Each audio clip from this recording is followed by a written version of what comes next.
Hey, hey, hey. Hello, everybody. Steve Groot here.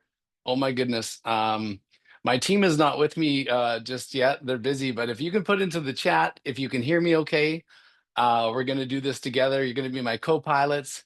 Welcome to today's webinar. Awesome, awesome. Okay, loud and clear. Hey, everybody. Oh my gosh.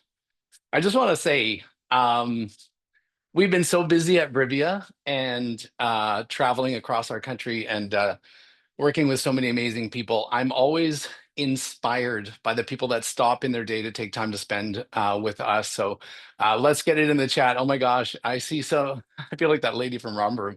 I'm going to date myself here. I want to hear where's everybody from today? Before we jump into this, just to let you know, this is being recorded. So if you have to jump in, jump out, it's going to be recorded. It will be emailed to everybody that has registered. Um, where are you joining us from? I love to, one of the things we like to do. Oh, Sudbury. Hey, Sudbury, Ontario. Look at Sudbury is represented. Nice, nice. We got, Oshawa. There we go. In the Osh, Edmonton. Oh, look at this. Awesome. Thank you so much. Some people from my home in Manitoba, Winnipeg. Excellent. Hey, thanks for joining us.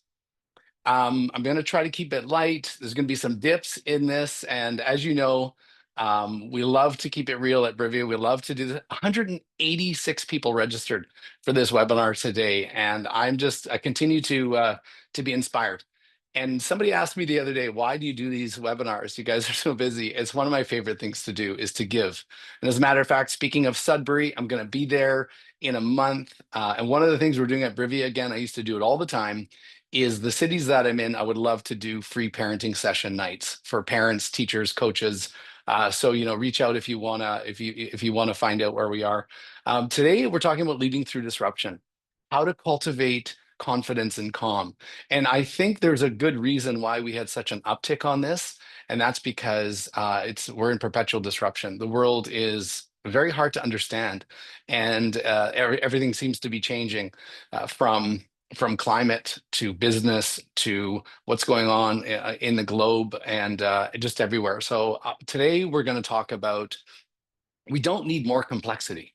One of the things we need is to get back to the things that we know are helpful for us. So as you know, if you're a first-time Brivia webinar person, I see people joining us, be active in the chat. One of my favorite things to see is to see people talking in the chat, having conversations. We have the question and answer area. So please, you can also add a question in there.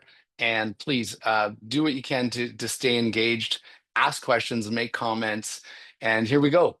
Before we even get started, right? Before we even get started, and for those of you who are going to be in Sudbury and you're thinking, oh, Stephen's doing a similar presentation, I've actually got something very special planned for you, something I've never shared. For those of you who know me, I've been laying low for a while. It's so good to see your names. I feel like I guilty because we haven't connected.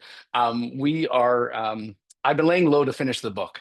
So the book, Getting to Better, I have been working on it for 30 years. I have been validating it for 15, and I've been writing it for 5. So if you want to stay in touch, just sign up for the newsletter. I'm going to show you where it can go. I want you to know this book has been inspired by a lot of you that are here. I see that we've got some of our friends, some doctors, some teachers. We have some people from insurance and mining, engineering. We've been blessed to work with a lot of people, and we take what you say seriously. And Samantha, I love that you love the topic. It's good to see you. Calm is a superpower. We're going to talk about that. We're gonna get into what you already know to be true and get to the simple, practical, actionable stuff that you can do and that you're probably already doing. So let's get to it. Before we even start, I've got something that I like to do. I'm going to save this for the end, but I want you to take a look at the values that you see on the slide. Okay? I don't want you to put them into the chat.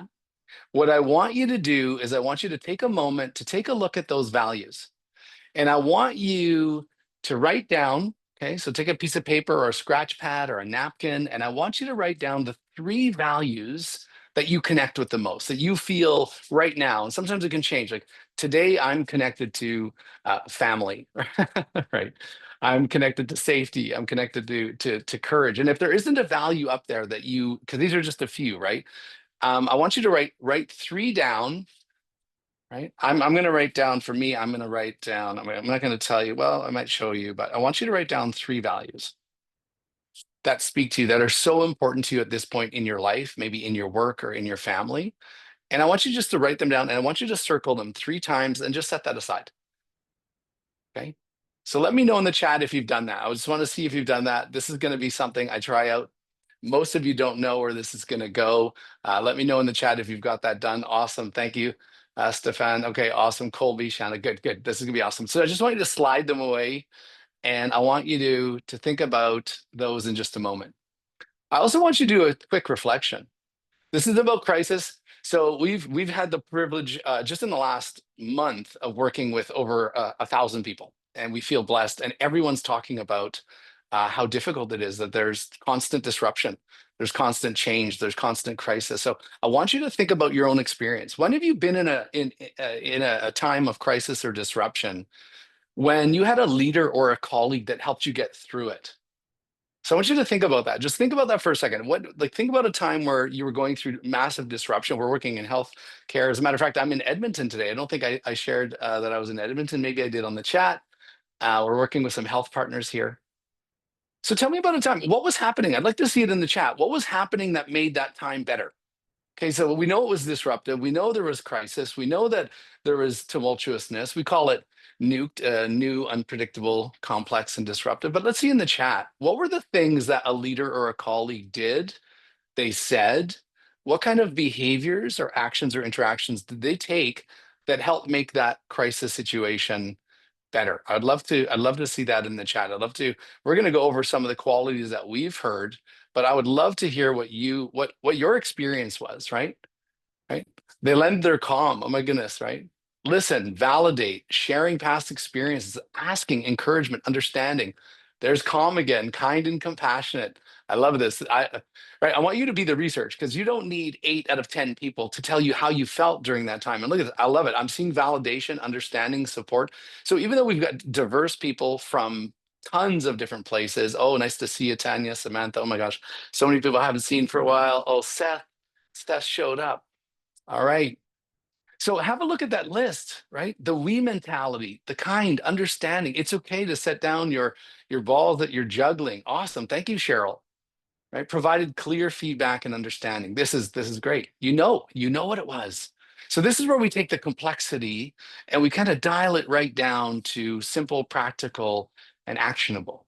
So that's where we're going to go. Thank you so much. I love keep the chat going, keep the conversations going, ask questions. They stood with you. Wow. So here's the thing, right? You can see calm came up so many times. During the pandemic, through all the hospitals that we worked with, absolutely calm, listen, validate. You scroll through the chat. Calm is one of the number one things we hear people say when we talk about what do you need from your leaders.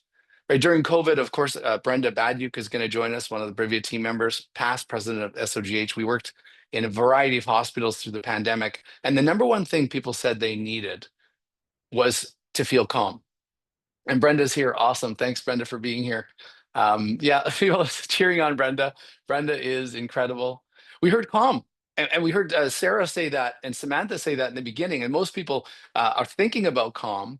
But let's get to calm. It's easier to say than to do, right? We were talking with a group of people yesterday. If someone's having a rough day or they're overwhelmed and they might be assertive or aggressive, don't tell them to stay calm. Right. That's the best way to get people to not be calm. So let's get into this. I want to share something with you. Some of you have heard about this before, but whatever you have in the chat, they can go into three buckets. Now, some of you have heard about the three great states. We have lots of webinars online. You've heard about safe, significant, situated. I know some of you have it on your screensaver. I want to go a little bit deeper, especially when it comes to crisis and it comes to disruption. What we need is and it's very simple. And I'm so excited about the book coming out. I know it sounds like that's all I'm going to talk about for a while. It's been 30 years, but it's got everything in it, all the details. So if you jump off and we don't ever have a conversation, you can read up on it. But there's three things that all humans need. And I did a webinar with Dr. Jean Clinton, one of my really, really good friends. Some of you know Dr. Jean Clinton. She's actually the person that coined the phrase, I believe, decades ago. lend them your calm, right? And Brenda, as a matter of fact, at her hospital, that became a saying, right? Lend them your calm. Can I borrow your calm? It was incredible, right? It just became a part of part of the language around how do we support each other. So what I want to do is let's talk about what creates calm. Connection creates calm, and these three things are called core essentials. They're from my work. They're from the model that I've developed. And I talk about them being essentials, but what's interesting as I take it even further and talk, they're actually existentials. These are things that are connected to our humanity, the things that everybody needs, regardless of socioeconomic status, culture, ethnography, where you are in the world. And it's something that we require not just to survive, but to thrive. And here's the good news. This is what's so incredible as we travel and work with people from child mental health and people in mining underground and surgical care teams and people in the military. We're all human. And here comes the good news. We are all built for disruption. As a matter of fact, we probably can't remember, but we were being chased by saber-tooth tigers. We were taking down mammoths. We were, outrunning volcano lava. And even now in this day, we hear about unprecedented change and disruption. We've been through a lot of unprecedented change and disruption. What did we need? Well, we needed connection. We needed clarity and we needed a sense of control. Now, I'm going to explain what a sense of control is because some people get reactive and they're like, they say, I don't need to be in control. And I kind of chuckle in that moment because that kind of feels like you need to be in control. And that's okay. See, control isn't a bad thing, but what it means is a personal sense of agency. And a personal sense of agency is that feeling that we can influence something. We have some sort of control over, or not just us, like regulating, but we have some sort of control over the environment or the people in it. Not control in a bad way, but influence, right? So let's get into these. Let's make them very specific. And this is being recorded. And I decided to pull out a bunch of things. We've been on the road. It's been so amazingly. I don't want to use the busy word because who's not busy, but I think you know what I mean. So let's get into this. What's connection? It's where we feel that we matter. We have worth. We have value, not just as a team member, right, or a contributor, but we know that we have value. Our contributions matter. We matter. Our work matters. But as a human being, a sense of belonging and that connection to others.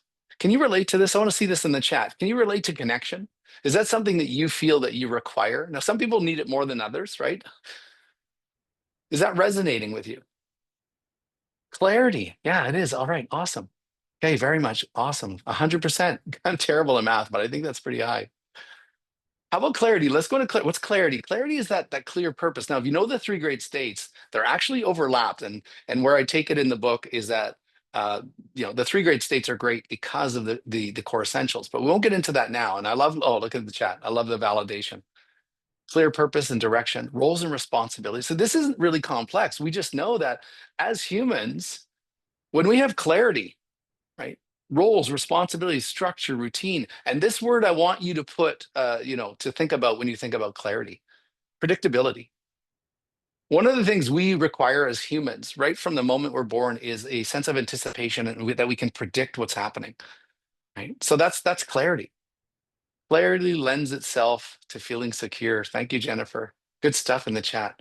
Clear as kind. Oh, I love that, Stacy. So this is really important. I got a meeting later on today with a company where I think somebody might have misunderstood that. They were actually yelling at people to be clear because it was kind. So I was like, I think they got the concept, but they're not really got the translation.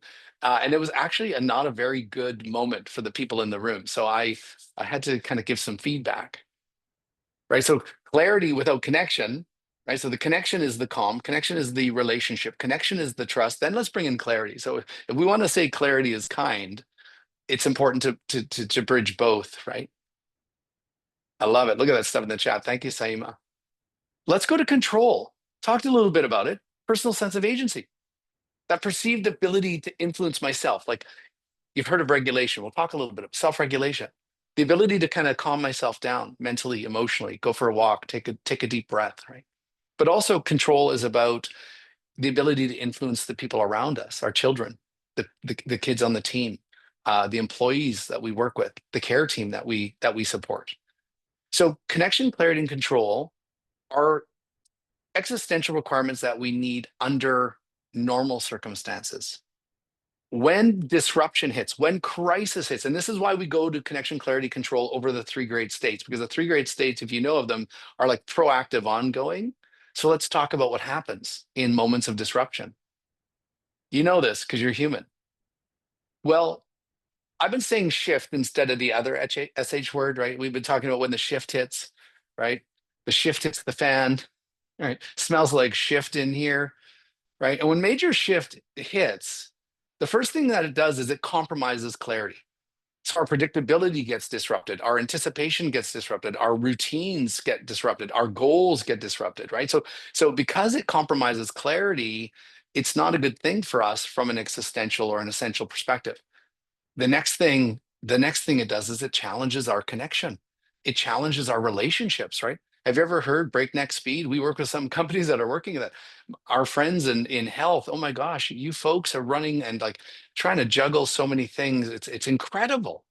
And when mandates change or processes change or structure changes, especially when it's unanticipated, it challenges our relationships, our connections to each other, but not only connections to each other, but our connections to what we value. And it definitely undermines that sense of control, right? Many of us feel when the disruption or the shift hits that sense of like anxiety, right? You'll see towards the bottom, uncertainty can lead to anxiety, and anxiety can lead to fear. And does this, are you relating to this, folks? Is this resonating with you on some level? We're going to get to the solutions. I just wanted to set the tone. Can you relate to feeling a lack of clarity and disruption, for having your connections challenged, what you value challenged, undermining your sense of influence and control? Yeah, awesome. Thank you.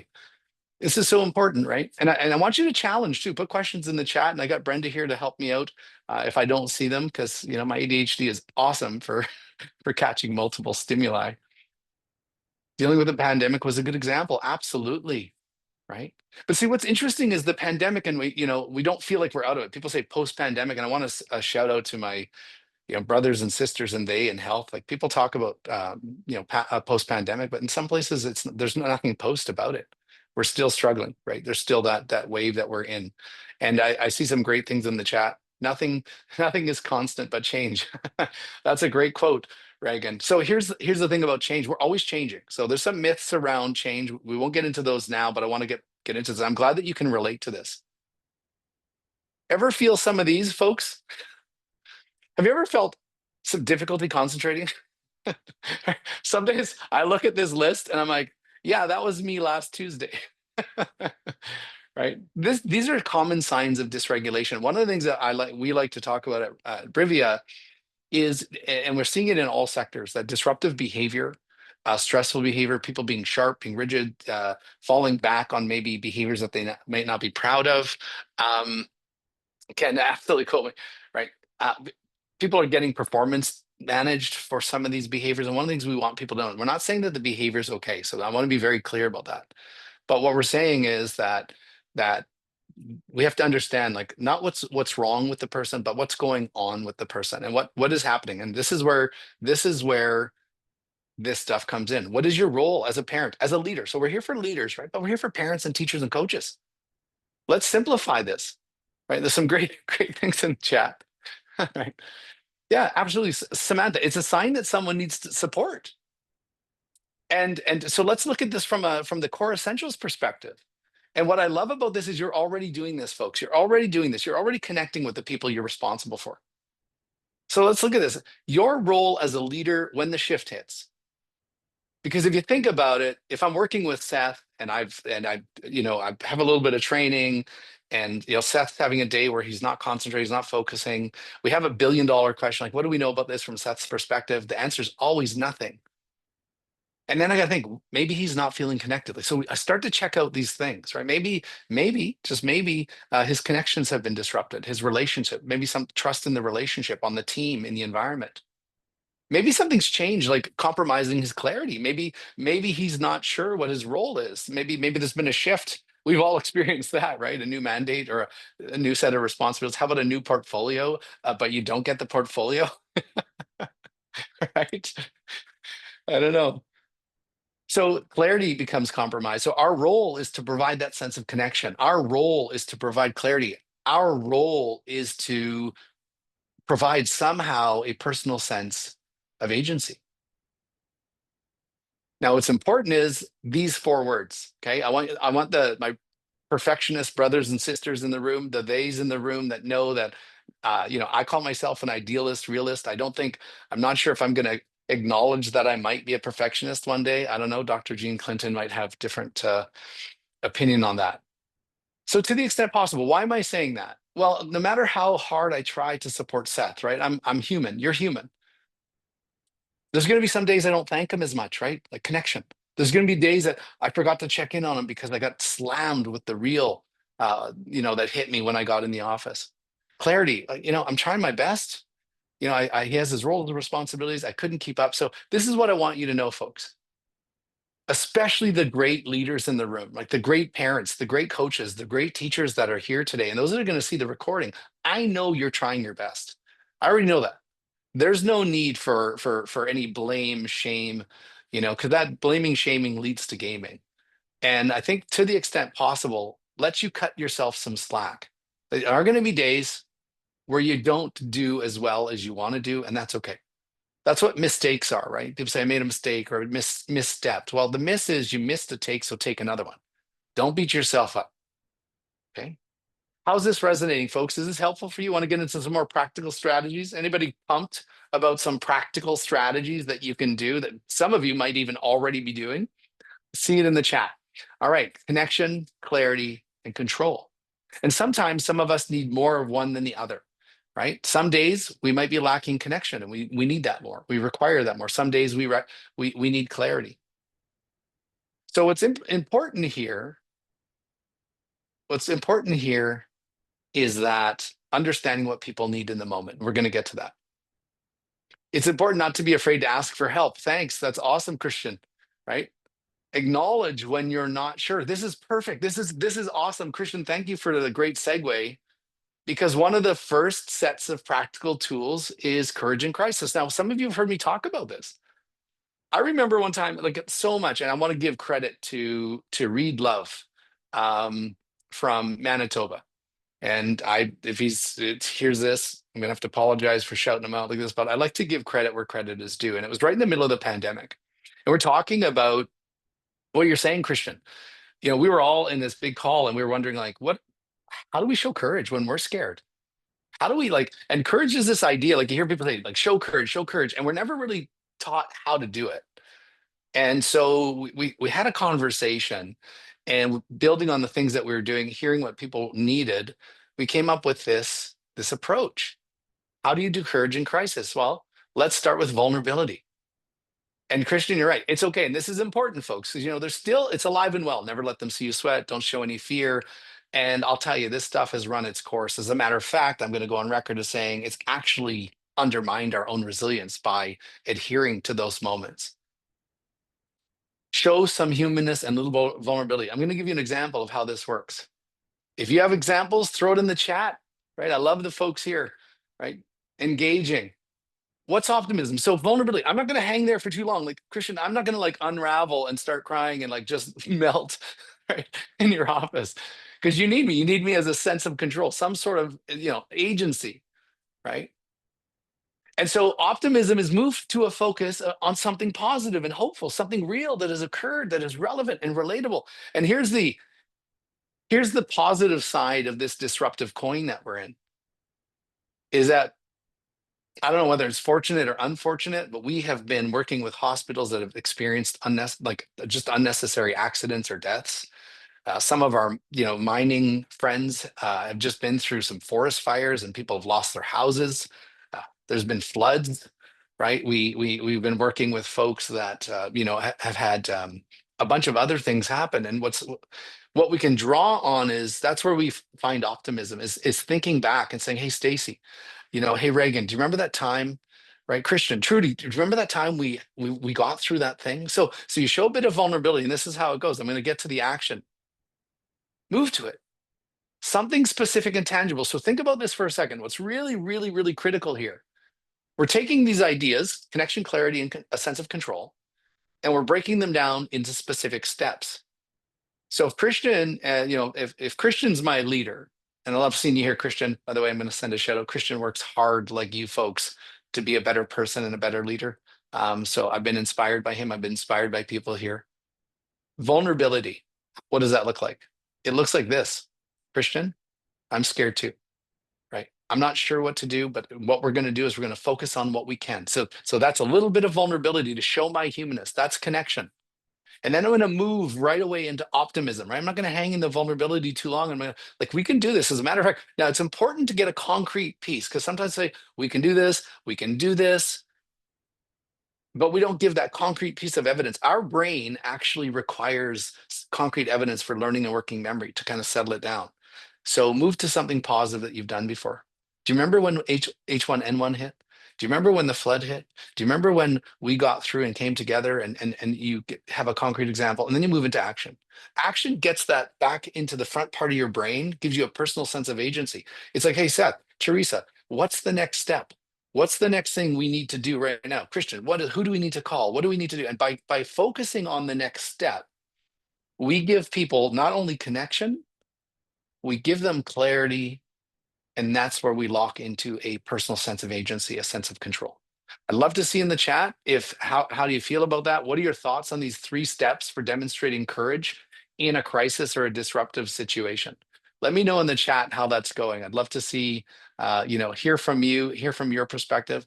It's so great to see, like, we're over 100 people in here. We had 180 people show up. This, honestly, I can't tell you how much it means to me for you to be here to share this webinar and to share your experience in the chat. So what are your thoughts on this, folks? The good, the bad, the brighter. What are your thoughts on, courage in crisis, being able to be vulnerable, be able to demonstrate optimism and move to action? Do you see that as something that's helpful? Right. So Brenda, I'm not seeing anything in the chat yet. Let me know you're okay. Awesome. Yes, and scary. Okay. All right. Normally have more action in the chat. Here we go. Awesome. For those of you who know me, I love knowing that you're out there. Okay, here we go. Good. It's helpful. Sometimes you have to dig really deep. Yes, absolutely, Shanda. This is why being together is important. This is why having Christian in my office, this is why Brenda creating that idea of lending our calm, right? And connecting with each other. Because this is it. I might not be able to do it for you today, Shanda, but you can do it for me. Seth can do it for me next week. Samantha and Mark, maybe. And this is where this idea of individualism, like resilience is not a lone sport, like an individual sport. And our strength comes from our relationships. They come from our friends, our family. Right? Sometimes it's hard to find something to be optimistic about. I do agree, absolutely. Right. And that's why we need people to remind us, right? That's how this works. Do you remember that time?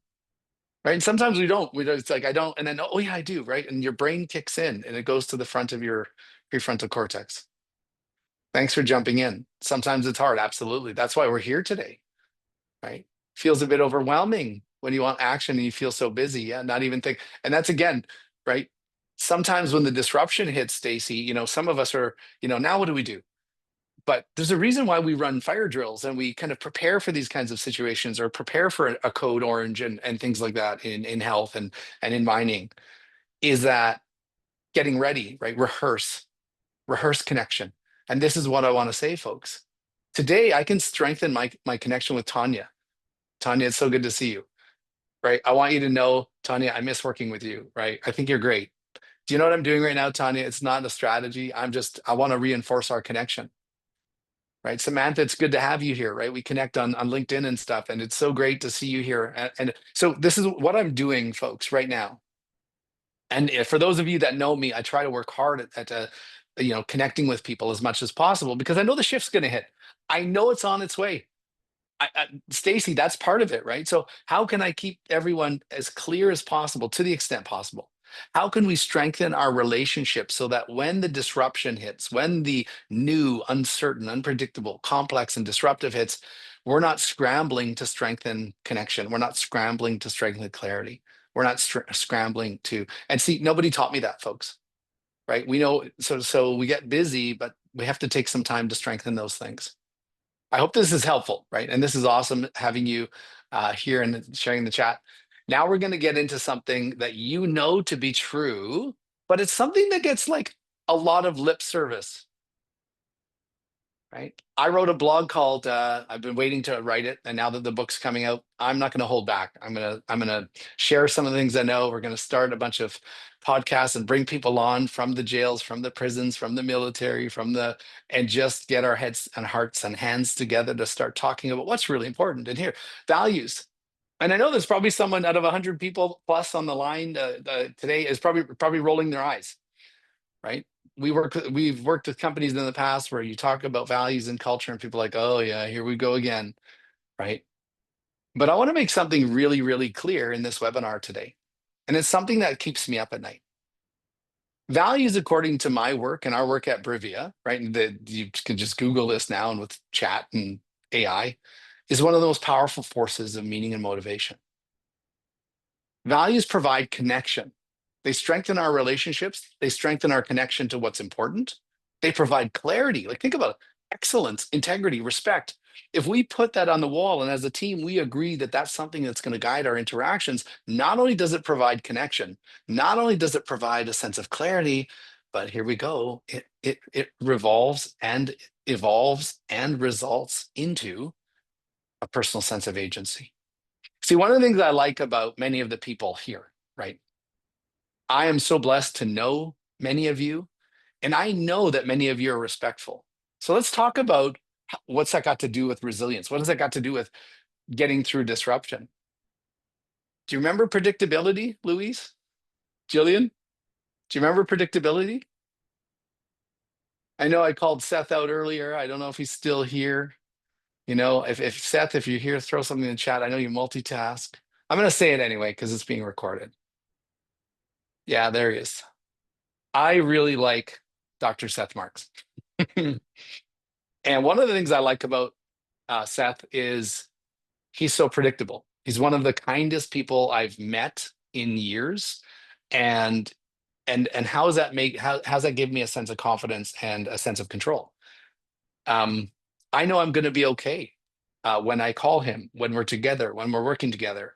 And that level of confidence is incredible under normal circumstances, but especially when disruption hits, right? So thank you, Seth. I want you to know that. I appreciate that. So let's get to the practical, folks. For those of the practical people in the room, because I know we've got people that are connection people, right? We're like, oh my gosh, this is amazing. And then we got clarity people like, okay, what's the point? Like, what can I do with this? How can we make this practical? Values help answer and give meaning to important questions. Like, what's the point? Like, if I'm having a rough day, Stacy, right? I'm having a rough day, Reagan. Brenda knows I have rough days. And I'm going to ask, what's the point? Why do I have to do this? Right. And at Brivia, we have values too, and we share them every week. We try to live by them, right, to the extent possible. And there's some days I'm like, I'm focusing on personal accountability. That's what's important. Why is it important? Because we have tons of people like relying on us. That's why. And in that moment, see, it's not just going through the motions. Because when those values matter, when they mean something, when they're meaningful, they provide a strong sense of connection. When I share them with my team, who are awesome, by the way, it keeps us all clear. What's Steve working on? What's important to him today? What's important to him this week? Right? Grounds us in the bigger goal or picture. Yeah, I love that, Jillian. Because you know what, everyone, this is the thing. You hear about purpose, you hear about purpose, you hear about purpose is just like a really big objective wrapped in values. If you think about it, I'm just thinking about a tenderloin wrapped in bacon. Now, if you're not meat, right? But it's a big objective wrapped in values. Making a difference, having an impact is an objective, but having an impact with nurses, having an impact with frontline supervisors in mining, having an impact on poverty, on health. So that objective has just become bigger, and it's connected us. It's given us some clarity, and it's given some confidence. So when I asked Jillian to come along, share my bigger goal, I'm asking Seth to come along and Louise. I've already answered what's important and why is it important, right? And some of you will be like, "Hey, I'm not into that. I'm over here doing my own thing, saving other people, doing other things, coaching teams, teaching kids." Okay, before I'm going to get to a little bit of a dip. So I want to prepare you just for a second. Okay, we're going to end on a really good note. So if you know me, I like to to stay optimistic and empowering. What are your thoughts on this, folks? I want to hear it. I want to hear the good, the bad, the brighter. And I'm open to people saying, values are just words. I'm open to people saying that's not my experience. I'm open to people saying whatever it is you want, because values have a huge impact on us. And that's one of the things that I put in the Work Shouldn't Hurt blog, which is on our website, right? And working in different environments, we talk about workload, we talk about, uh, scheduling, we talk about time off, work life balance. But the reality is we focus on manageability. But there's two other M's that we require to kind of pay attention to. One is, I'll go right to the beginning. The first one is matter, right? And of course, Zach Mercurio wrote the book Power of Mattering. I want to send a shout out to him and to his work. You can find him out there. He's a great guy, good work, good research. And this is it, right? Looking at the chat, mattering. If you don't matter, how does work feel, folks? Have you ever been at work and you felt like you didn't matter or the work didn't matter, right? How busy did busy feel? How heavy did heavy feel, right? No motivation, Anita, right? Jillian, it's part of resilience. So the other one is, so matter is one of them, and values help us know what matters. If Seth is respectful, I know respect matters to him. I've heard him say it. I've seen him behave in it. And then here's the other thing, is that values give us that sense of mattering, but also meaning. So let's move from matter to meaning. When your life or your work doesn't feel meaningful, how manageable does it feel? Right. So we're talking about disruption. Again, this is a proactive way of getting ready for the shift to hit. That when the disruption hits, when we feel like we matter, when we have meaning, it's more manageable. Right. Love to see the chat. It's awesome. This is good stuff. So let's talk about values. And I want to hear it in the chat, because this is going to be the dip. Ready? You ready? I'm going to hold you. We're going to hold each other. See, it's wild that in the 70s we used to talk about morale, right? But like not morale, like morale, like moral. It was morale, satisfaction, and then it went into engagement, and then we talked about the employee experience, and for a while it was organizational citizenship, and now we're talking about moral distress at work. Wow, has the conversation shifted? We're talking about moral injury. And here's the thing, I've seen this, and I'd love, if you agree, disagree, it's just a perspective. But one of the things we're hearing is that people are experiencing a range of things when they operate in environments where the values aren't um, aligned with the behaviors. They're feeling disappointed at first. That's kind of the initial experience. Like, I'm disappointed that you said we were going to focus on excellence, and you said that's as good as it gets. Right, but see, that's a pragmatic value that has a different impact than respect. See, respect and compassion and social justice, those are morality issues. So if you've got those on the wall, they have a different spiritual kind of component to it. So let's get out of the dip. Good stuff. Feels like the Twilight Zone. Loss of faith, right? Yeah, absolutely. Create self-doubt. Here we go. This is awesome. I love what people are putting in the chat, because we're talking about disruption, right? So what do values have to do with disruption? Well, values are a strong source of connection, clarity, and control. Do you remember the slide from earlier, folks? The impact. So this is what I want people to take away from this. And thank you, Trudy. Yes, generational gaps. Absolutely. Sense of belonging. And this is what awakens the imposter syndrome. Oh, wow. Don't awaken that giant, Ellie.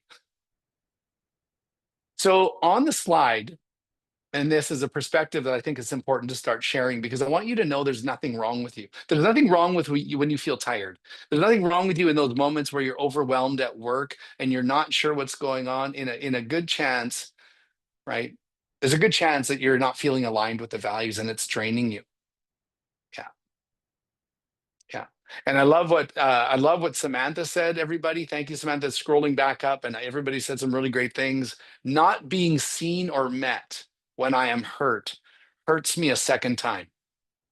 I think this is so important, and thank you for sharing that. It's that deep experience, but we've all been there. We've been bumped, we've been bent, we've been bruised, we've been burnt. I used to say broken, but here comes the good news. Even though it feels like we're breaking sometimes, we won't.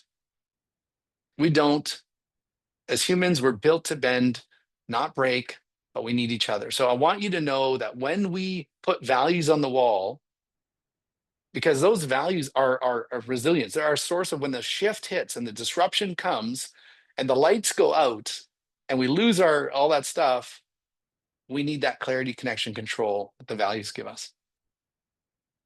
And we talk to companies all over. We are working with so many of them, so many great companies that are now taking this seriously. They're like having a relook at their values. They're having a look at how is this impacting as we move through disruption? How can we use these as mechanisms, not just words? And I know if you're feeling like, how do you get started? Because that feels big. As a recovering academic, we didn't teach people how to put values into practice. We talked about them, but we didn't show them simple, practical, actionable strategies. Remember this? Once we make those values mean something, they connect us. I'm going to use three other words. They're not on the slides, but you've heard me say them before. Values connect us, values direct us, and values protect us. Do you remember the pinky swear, folks? Do you remember the pinky swear? Do you remember we used to do pinky swear? I don't know if some of you used to pinky swears, handshakes, right? We used to come up as kids. We used to like do silly little. We tie our hands together, right? Some of us would like put a little nick there, and we were like, and this was a like a sign. Right? This was a promise to each other that we're going to keep each other safe. And I think values are a promise, and they represent a promise that we're going to be excellent with each other, that we're going to respect each other. And I know it's tough, but we're going to get there. And if like, at Brivia, we do this all the time and we love to help. So reach out. So I'm going to open it up to questions and comments.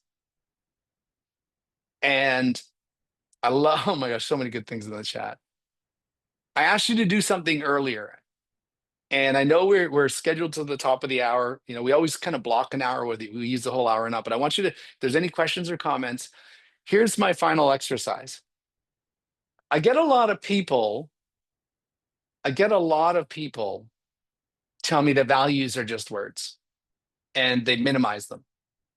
And I think that that's hard on my heart because I think that's what we've done to them in some places. And we've got to breathe life and meaning back into, because values are just words until our actions give them meaning. And parents, teachers, leaders, and coaches, we have to ask ourselves, what meaning are we giving those values? So here we go. I want to try to take a little bit of that myth that values aren't important out, but I want you to be the research. So we're going to do something I've never done online. Okay, I've never done this online. I'm going to ask you to you see this guy, he's having maybe not a great day, he's a bit pensive.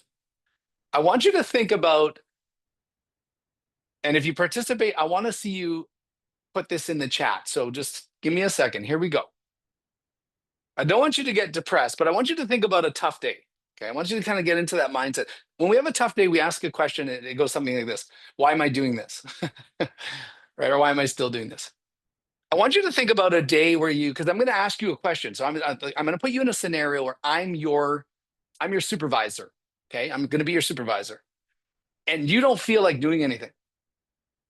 Like, I'm going to put in the chat, your level of motivation is a 0. So if you want to participate in this, I want to see you put in the chat a 0. Okay. So my motivation level, my willingness is a 0. All right. Awesome. Okay. Stay with me, everyone. Awesome. Okay. All right. Because I want you to be honest about this. Because I want to see if this does anything. This is part of my research. Awesome. Thank you for participating. Here we go. So get into that just brief mindset. I don't want you to like get depressed, but I want you to go to that thing. And I'm going to ask you to do something. What your 0 stands for is your level of willingness. Okay. Melanie, Trish. All right. Everyone here, everyone that put Teresa, so good to see you. You're at a 0, which means you don't want to do. I'm asking you, can you please do something for me? And you don't want to do it. Okay, now this is important. This isn't something that you want to do and you don't feel like doing. This is also something you don't feel like doing. You don't want to do. Now, before I give you my reason, because you're going to ask me this, okay? It's the most legitimate question of all time. When you're feeling exhausted, when you're feeling depleted, when you feel that the disruption, the shift is hit, and you can't pick yourself up, but you're at work, you're with me, right? I'm going to try to shift your level of energy. I'm going to try to shift your level of motivation, okay? Here we go. You ask me, why should I? Here comes my answer. Remember earlier in the webinar, I asked you to write 3 words down, and I asked you to circle them. I want you to look at those words, and I want you to connect with those words, okay? And before you put anything in the chat, I want you to know that that's my answer to you. When you say, why should I? My answer contains not just those words, but my reason for needing you to help me with this. If you didn't write the words down, I want you to think about your 3 core values. That's my answer. So, Pedge, I'm answering you that. So I'm going to ask you now, folks. If you asked me, why should I do this, Steve? And my answer contained not just the words, but the meaning of those 3 words in that circle, would there be a shift in your motivation? And if so, it was at a 0, where would it go if that was my answer and you connected with that? A 7, absolutely. An 8, a 10.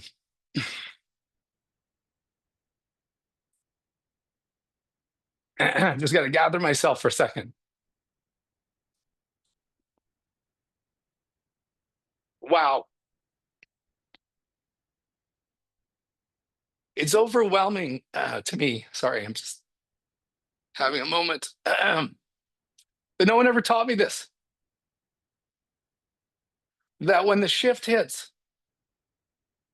when Brenda and Stacy and Mike and Steve are overwhelmed.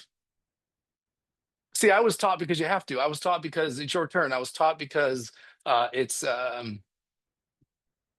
you're gonna get fired if you don't. See, what I didn't know, just give me a second. I'm sorry, and you're welcome. If this is that vulnerability, Christian, that's the vulnerability. And this is one of the most powerful forces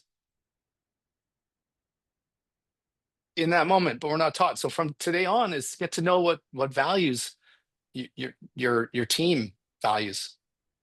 There's Brenda. There's my regulator. Look at Yeah. that. Unsupervised. It's one of the most important ways to connect in a way that has meaning, that there is no raw that can match it, right?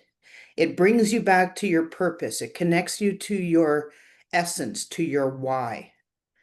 And when the shift hits, and I've gone through a fair number of really big ones, it was connecting ourselves to our values and the meaning and our purpose, where I had people saying to me, I want to be at work rather than at home, after a particularly horrific event that happened at my hospital. So knowing what matters, what brings meaning to your team in terms of their values, and knowing the meaning underneath the words isn't exploiting, isn't manipulating, but is reconnecting them to what truly matters and has meaning for them. And it Yeah, is a gift to both them and to you. yeah. Thanks, Brenda. And Brenda, you're right, everybody. This is Brenda Baduk, if you don't know her. One of the most incredible leaders I've ever met. One of my best friends, like a sister to me. And actually, thanks for being here, because you kept it safe for me to be vulnerable. And I want to just say, going back to this, thanks, Brenda. Going back to this, again, it's a simple, practical, actionable way. And this is what's so powerful to me. And I want to just say this to all of you for being here and hanging with me. And many of you have been here before. Some of you are our partners. Is that this is what I want to leave with you before we open it up for questions, is your answer right? So for Anita, it would be different. For Seth, it would be for Brenda. Like I was taught to say the same thing to everybody, but once I know their core values, but imagine if I threw in a couple of needs and a few of their strengths and a few of their objectives, the power that it would have. I think would it go to 11? What would we go like Spinal Tap past 11?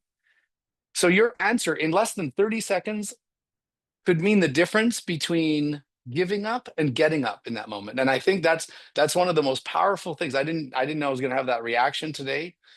Um, and I think, Christian says he was in the same situation, and so Christian mentioned something in the chat. And I want everybody to know this actually. I travel a lot, and I saw this guy walking around looking at, and I kind of he looked familiar. And I asked him permission to share this. So Christian, I hope it's okay. Stop me. And he circled a few times. We made eye contact, and he introduced himself, and he said, "I don't want to bother you." And I think what some of you already know is it's not a bother if you want me helping you so that you can help me help others. So if you see me in the airport and somewhere, and you want to say hi and you want to talk, because we're in this together, right? And that's what I mean. And I want that to mean something. Because some people say we're in this together and we don't feel it, right? We don't feel that matter and that meaning, and it has the reverse effect. So I'm going to pause there. I'm going to open it up to questions. If you have any specific questions, you've had lots already. We've talked about, and this is the QR code. This is the way to stay in touch with some of the things we're doing, and I'm excited. Honestly, I know I wake up excited, but I'm inspired by the people we're working with. We're seeing impossibles happen. And I cannot wait to share those things with you. I cannot wait to hear your stories, because what we're going for is we got to move from miraculous to matter of fact, right? In mining, we're hearing, can you believe that guy showed up? Can you believe he stopped being aggressive? Can you hear that nurse manager stopped? Can you believe? Can you believe? And there's it's like these exceptions. They're miraculous, but they're not exceptions, actually. We can make them more the rule if we just use these simple, practical, and actionable tools. So I'm going to open it up. Any questions or comments? I know there's already been a lot, so that's okay. And I know people have to go because we've almost been together for a full hour and it's been incredible. So if you have any questions or comments, please sign up because I need your help. I mean, I needed your help today. And what I'm excited about with the book, folks, the book is called Getting to Better. And it is a fresh perspective on everything. It's a fresh perspective on trust. It's a fresh perspective on motivation. It's the freshest perspective on resilience, but also with practical, actionable tools. So I'm excited to put that into your hands. I'm excited to hear back from you. And I know some people have to go, so I'm going to keep it open for a couple more minutes. We still have a lot of people here. This is being recorded. So please, if you know someone who's going through disruption, if you know somebody who is struggling and could use some help by seeing or hearing some of these messages, or even the chats, can be available. Let us know, send it to them. Yes, there's going to be an audiobook. Yes, there's going to be Kindle. There's some great questions there. I'm going to do, honestly, folks, some of you, I might even reach out. I'm going to reach out. We want reach, not rich. It's never been about rich. We want reach, and we want to make this book available to as many people as possible, right? And if it doesn't help you, I can't maybe not say this out loud, but send it back, right? I'm so confident. I'm so confident that there's something in this for you, um, that I want you shouldn't have to pay for something that you don't find helpful. So since there's some people hanging around, I'm going to say something. Somebody asked me the other day about the book. Oh, okay, awesome. Reach out, yeah. Share the recording. Yeah, there's some great questions in the chat, great comments. Um, I want you to know that what took me so long to write this book was I also needed courage, and I had people that surrounded me and helped me find the courage to say what I needed to say, write this comprehensive model in a simple way. So this is what I want you to know. You don't need a psychology degree to understand this book. And I wrote it for every one of you. So I wrote the book to speak to you as a leader, a parent, a teacher, a coach, or a mentor.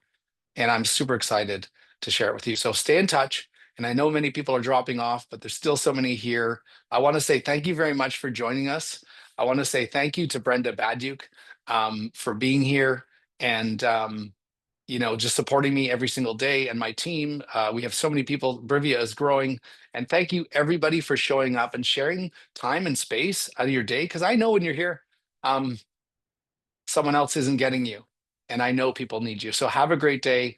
Thanks everybody. And remember to stay connected, stay clear, stay in control to the extent possible, so that when the shift hits, we're going to do better, because better is what we're built for. Take care, everybody. Have an awesome day.